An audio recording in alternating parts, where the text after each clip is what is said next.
जय हिंद प्यारे बच्चों। देखिए प्यारे बच्चों, आज के इस वीडियो में हम लोग जो है अर्थशास्त्र यानी कि इकोनॉमिक्स के पहले चैप्टर अर्थव्यवस्था एवं इसके विकास का इतिहास से रिलेटेड जितने भी महत्वपूर्ण ऑब्जेक्टिव प्रश्न बन रहे हैं सभी को इस वीडियो में हम लोग देखने वाले हैं। वीडियो काफी कमाल का होने वाला है। अगर आप जो है मैट्रिक परीक्षा 2025 की तैयारी कर रहे हैं तो ऑब्जेक्टिव प्रश्न जो है आपके लिए बहुत ही इंपॉर्टेंट हो जाता है। तो इस वीडियो को पूरा अंत तक जरूर देखिएगा। सारे ही प्रश्न आपको मैट्रिक परीक्षा 2025 में छपने वाला है प्यारे बच्चों। समझ में आ गया? सारे ही प्रश्न छपने वाला है। तो पहला प्रश्न की हम लोग चल रहे हैं। क्या कह रहा है? कह रहा है इनमें किसको जो है प्राथमिक क्षेत्र भी कहा जाता है। देखिए प्यारे बच्चों, इस प्रश्न को आप स्टार लगा लीजिए, आपके परीक्षा में डायरेक्ट छपेगा, क्योंकि यह 2014 में पूछा गया है, 17 में पूछा गया है, 18 में पूछा गया है, 19 में, 21 में, 22 में बार बार पूछा जाता है। तो काफी महत्वपूर्ण हो जाता है यह प्रश्न आपके परीक्षाओं के दृष्टिकोण से। डायरेक्ट आपको छपने वाला प्रश्न है। तो किसको जो है प्राथमिक क्षेत्र कहा जाता है? तो याद कर लीजिए प्यारे बच्चों, यहाँ कृषि क्षेत्र जो दिया गया है, कृषि क्षेत्र ऑप्शन बी, इसको जो है प्राथमिक क्षेत्र बोला जाता है। किसको? कृषि क्षेत्र को। याद रखिएगा। प्रश्न 2 की ओर हम लोग चल रहे हैं। क्या कह रहा है? कह रहा है इनमें कौन से देश में मिश्रित अर्थव्यवस्था है। बच्चों, कौन से देश में जो है मिश्रित अर्थव्यवस्था है? याद कर लीजिए, ये प्रश्न भी काफी महत्वपूर्ण है। देखिए 14 में पूछा गया, 17 में, 18 में, 19 में बार बार पूछा ही जाता है। तो ये प्रश्न भी छपने वाला है। तो कौन से देश में मिश्रित अर्थव्यवस्था है बच्चों? याद करिएगा, सही आंसर हो जाएगा भारत में। कहां? भारत में। ऑप्शन सी बिल्कुल सही हो जाएगा। कहां मिश्रित अर्थव्यवस्था है? तो भारत में है। याद रखिएगा अपना प्यारा सा भारत। प्रश्न 3 कह रहा है कि भारत में योजना आयोग का गठन कब किया गया था। देखिए ये प्रश्न भी स्टार लगा लीजिए बच्चों, छपेगा आपके परीक्षा में। 11 में पूछा गया है, 17 में, 19 में, 21 में, 23 में, तो 25 में भी पूछे जाने की पूरी संभावना है। भारत में पूछा जा रहा है कि योजना आयोग का गठन कब किया गया था। यह प्रश्न भी याद कर लीजिए आप, सही आंसर हो जाएगा 15 मार्च 1950 ईस्वी को। कब गठन किया गया था? तो 15 मार्च 1950 ईस्वी को। याद रखिएगा, काफी महत्वपूर्ण प्रश्न है। प्रश्न जो है 4 की ओर हम लोग चल रहे हैं। क्या कह रहा है? कह रहा है जिस देश का राष्ट्रीय आय अधिक होता है वह देश कहलाता है। क्या कहलाता है बच्चों? क्या कह रहा है कि जिस देश का जो है राष्ट्रीय आय जो है अधिक होता है तो वह देश क्या कहलाता है। यह देखिए 18 में पूछा गया है 2 बार। तो यह प्रश्न भी इंपॉर्टेंट हो जाता है आपके परीक्षाओं के दृष्टिकोण से। तो याद कर लीजिए, सही आंसर हो जाएगा विकसित देश। क्या कहलाता है? विकसित देश कहलाता है। क्लियर है? याद रखिएगा, विकसित देश। प्रश्न 5 की हम लोग चल रहे हैं प्यारे बच्चों। क्या कह रहा है? कह रहा है इनमें से किसे पिछड़ा राज्य कहा जाता है। देखिए ये प्रश्न भी कितनी बार पूछा गया आप देख रहे होंगे, 15 में, 18 में, 20 में, 21 में। ये सब प्रश्न जो है ना छपने वाला है प्यारे बच्चों, सीधा समझ लीजिए, आपके परीक्षा में डायरेक्ट छपेगा।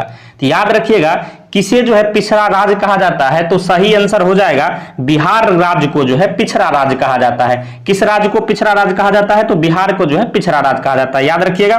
प्रश्न 6 की ओर हम लोग चल रहे हैं। क्या कह रहा है कि शेयर बाजार की नियामक संस्था है। शेयर बाजार की जो है नियामक संस्था कौन सी है बच्चों? तो याद रखिएगा सेबी है। कौन सी है? तो सेबी है। याद रखिएगा, सेबी। प्रश्न 7 कह रहे हैं भारत में किस राज्य की प्रति व्यक्ति आय सबसे कम है बच्चों? सबसे कम पूछा जा रहा है। तो याद रखिएगा बिहार की जो है आय जो है प्रति व्यक्ति आय सबसे कम है। किस राज्य की सबसे कम है? तो बिहार की। याद रखिएगा। प्रश्न जो है आगे हम लोग चल रहे, प्रश्न 8 क्या कह रहा है कि भारत में नीति आयोग की स्थापना हुई। मतलब पूछा जा रहा है कि भारत में जो है नीति आयोग की स्थापना कब हुई थी। यह प्रश्न भी काफी महत्वपूर्ण है बच्चों। तो याद रखिएगा, भारत में जो है नीति आयोग की स्थापना जो है जनवरी 2015 में हुई थी। कब हुई थी? जनवरी 2015 में। याद रखिएगा, यह प्रश्न भी काफी महत्वपूर्ण है। प्रश्न 9 कह रहा है कि मिश्रित अर्थव्यवस्था का राष्ट्र है।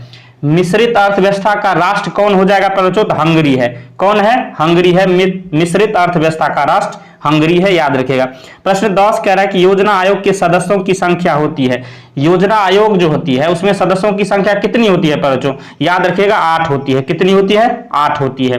प्रश्न जो है 11 की ओर हम लोग चल रहे हैं। क्या कह रहा है कि बिहार में जीवन यापन का मुख्य साधन है। बिहार में जो है जीवन यापन का मुख्य साधन क्या है बच्चों?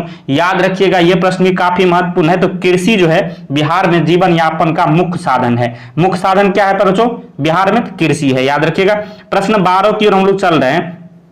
कह रहा है देश में सब्जी के उत्पादन में बिहार का स्थान है। देश में पूछा जा रहा है कि सब्जी के उत्पादन में जो है बिहार का कौन सा स्थान है बच्चों? तो याद रखिएगा दूसरा स्थान है। सब्जी के उत्पादन में बिहार का जो है दूसरा स्थान है। याद रखिएगा। प्रश्न 13 कह रहा है भारत के पड़ोसी देशों में किस देश का प्रति व्यक्ति आय सबसे अधिक है? भारत के पड़ोस के बारे में कह रहा है कि आस पड़ोस में जो देश है उसमें आपको पूछा जा रहा है कि प्रति व्यक्ति आय जो है उस देश की सबसे अधिक किसकी है? याद रखिएगा बच्चों, किसकी है? तो श्रीलंका की है। ऑप्शन सी यहां बिल्कुल सही हो जाएगा, श्रीलंका की जो है सबसे अधिक प्रति व्यक्ति आय है, याद रखिएगा। प्रश्न 14 क्या कह रहा है बच्चों? प्रश्नों को पढ़िए। कह रहा है इनमें कौन सा योजना आयोग के पदेन अध्यक्ष होते हैं? कौन जो योजना आयोग के पदेन अध्यक्ष होते हैं बच्चों? तो ऑप्शन आपके सामने नीचे दिया गया है, तो याद रखिएगा प्रधानमंत्री जो है ऑप्शन ए प्रधानमंत्री बिल्कुल सही आंसर हो जाएगा। योजना आयोग के पदेन अध्यक्ष कौन होते हैं? तो प्रधानमंत्री होते हैं, याद रखिएगा प्रधानमंत्री। प्रश्न आगे हम लोग चल रहे हैं, प्रश्न 15 की ओर पर जो क्या कह रहा है, ये प्रश्न भी काफी महत्वपूर्ण है। पढ़िए, कह रहा है कि भारत की आर्थिक व्यवस्था है, भारत की आर्थिक व्यवस्था कैसी है बच्चों? याद रखिएगा कैसी है? ये मिश्रित अर्थव्यवस्था है। भारत की अर्थव्यवस्था कैसी है? तो मिश्रित है। प्रश्न 16 करा इनमें से कौन से देश में समाजवादी अर्थव्यवस्था है? बच्चों बताना है कौन से देश में जो है समाजवादी अर्थव्यवस्था है। याद रखिएगा ये प्रश्न भी काफी महत्वपूर्ण है। तो रूस में जो है समाजवादी अर्थव्यवस्था है। कहां जो है समाजवादी अर्थव्यवस्था है बच्चों? याद रखना है रूस में। कहां? तो रूस में। प्रश्न आगे हम लोग चल रहे हैं, प्रश्न 17 कह रहा है कि बच्चों सम्यक विकास की प्रक्रिया संबंधित है। सम्यक विकास की प्रक्रिया जो है किससे संबंधित है बच्चों? याद रखिएगा किससे संबंधित है? तो सभी वर्ग से संबंधित है। सम्यक विकास मतलब सभी का जो है विकास, सभी वर्ग से संबंधित है।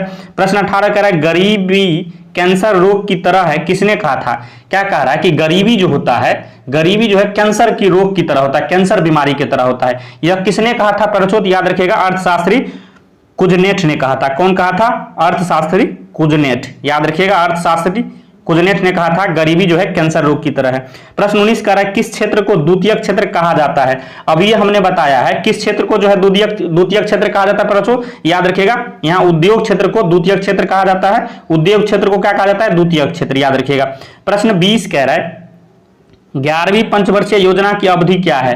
बच्चों बताना है 11वीं पंचवर्षीय योजना की अवधि क्या है बच्चों? याद रखिएगा सही आंसर इसका हो जाएगा 2007 से 2012। 11वीं पंचवर्षीय योजना की अवधि क्या हो जाएगी? 2007 से 2012। याद रखिएगा 2007 से 2012 11वीं पंचवर्षीय योजना। प्रश्न 21 कह रहा है किस क्षेत्र को तृतीय क्षेत्र कहा जाता है? देखिए यह प्रश्न भी तीन बार पूछा गया है तो काफी महत्वपूर्ण हो जाता है। याद रखिएगा सेवा क्षेत्र को जो है तृतीय क्षेत्र कहा जाता है। किस क्षेत्र को तृतीय क्षेत्र कहा जाता है? सेवा क्षेत्र को। याद रखिएगा, याद रखना है सेवा क्षेत्र। प्रश्न 22 कह रहा है कि एक अर्थव्यवस्था का सृजन होता है। एक अर्थव्यवस्था का सृजन किससे होता है बच्चों? याद रखिएगा सही आंसर क्या हो जाएगा? यहाँ जो प्राकृतिक संसाधनों से भी एक अर्थव्यवस्था का सृजन होता है, तो ये भी सही हो जाएगा। भौतिक संसाधनों से भी होता है, मानवीय संसाधनों से भी होता है, यानी आंसर डी जो है बिल्कुल सही हो जाएगा। इनमें से सभी संसाधनों से एक अर्थव्यवस्था का सृजन होता है। याद रखना है इनमें से सभी जो है बिल्कुल सही आंसर हो जाएगा। प्रश्न 23 कह रहा है बच्चों, प्रश्नों को पढ़िए। राष्ट्रीय विकास परिषद का गठन हुआ। राष्ट्रीय विकास परिषद जो होता है उसका गठन कब किया गया था बच्चों? कब हुआ था? ये प्रश्न भी काफी महत्वपूर्ण है। तो याद रखिएगा 1952 ईस्वी में जो है राष्ट्रीय विकास परिषद का गठन हुआ था। कब हुआ था? 1952 ईस्वी में। याद रखना है। प्रश्न जो है 24 की ओर हम लोग चल रहे हैं। कह रहा है कि किस अर्थव्यवस्था में उत्पादन के साधनों पर किसी व्यक्ति या निजी संस्था का अधिकार रहता है? प्रश्न को फिर से समझिए। कह रहा है किसी अर्थव्यवस्था में उत्पादन के साधनों पर जो है किसी व्यक्ति या निजी संस्था का अधिकार रहता है। तो किस अर्थव्यवस्था में बच्चों? याद रखिएगा ये प्रश्न भी काफी महत्वपूर्ण है। तो पूंजीवादी अर्थव्यवस्था में। किस अर्थव्यवस्था में? पूंजीवादी अर्थव्यवस्था में। याद रखना है। प्रश्न जो है 24 का ये बिल्कुल सही आंसर हो रहा था। प्रश्न 25 कह रहा है कि भारत की प्रथम पंचवर्षीय योजना का कार्यकाल था। प्रथम पूछा जा रहा है बच्चों, याद रखना है ये प्रश्न काफी महत्वपूर्ण है। भारत की प्रथम पंचवर्षीय योजना का कार्यकाल जो है आपको कब से कब तक? 1951 से 1956 तक। कब से कब तक बच्चों? 1951 से 1956 तक प्रथम पंचवर्षीय योजना का कार्यकाल था। याद रखना है। प्रश्न 26 कह रहा है समाज आर्थिक संरचना का एक प्रमुख अंग है। बच्चों आर्थिक संरचना का एक मुख्य अंग क्या हो जाएगा? याद रखिएगा यातायात एवं संचार जो है बिल्कुल एक मुख्य अंग हो जाएगा आर्थिक संरचना का, यातायात एवं संचार। प्रश्न 27 का आर्थिक क्रियाओं का उद्देश्य होता है। आर्थिक क्रियाओं का क्या उद्देश्य होता है बच्चों? क्या उद्देश्य होता है? तो याद रखिएगा जीविकोपार्जन, मतलब जीविका, हम लोग का भोजन पानी चलना चाहिए। जीविकोपार्जन जो है इसका मुख्य उद्देश्य होता है। याद रखना है। प्रश्न 28 कह रहा है कि पशुपालन एवं मत्स्य पालन किस क्षेत्र का अंग है। बच्चों बताना है पशुपालन जो होता है गाय भैंस को जो हम लोग पालते हैं, और मत्स्य पालन मतलब मछली का पालन जो है किस क्षेत्र का अंग है। याद रखना ये सभी जो है प्राथमिक क्षेत्र का अंग है। किसका जो है प्राथमिक क्षेत्र का याद रखना है। देखिए हमने जो है इस पहले चैप्टर से टोटल 28 प्रश्न जो है ऑब्जेक्टिव किए हैं। सारे ही प्रश्न पर जो मोस्ट VVI है, छपने वाला प्रश्न है, डायरेक्ट छपेगा। तब आपको बताना है कि 28 में से आपका कितना सही हुआ है। अगर 20 प्लस स्कोर आप कर रहे हैं तो आपकी तैयारी बहुत ही अच्छी लेवल की है। सिर्फ आपको इसी चैनल के माध्यम से प्रैक्टिस करने की जरूरत है। तो इस चैनल को जरूर सब्सक्राइब करिए और इस वीडियो को भी लाइक करिए और इस सेशन को अपने दोस्तों में जरूर शेयर करके फैला दीजिए ताकि उनको भी फायदा मिले और बाद में आपको थैंक यू या धन्यवाद बोले। क्लियर है? वीडियो देखने के लिए धन्यवाद। मिलते हैं नेक्स्ट वीडियो में, तब तक के लिए जय हिंद, जय भारत। इसी तरह मस्त रहिए।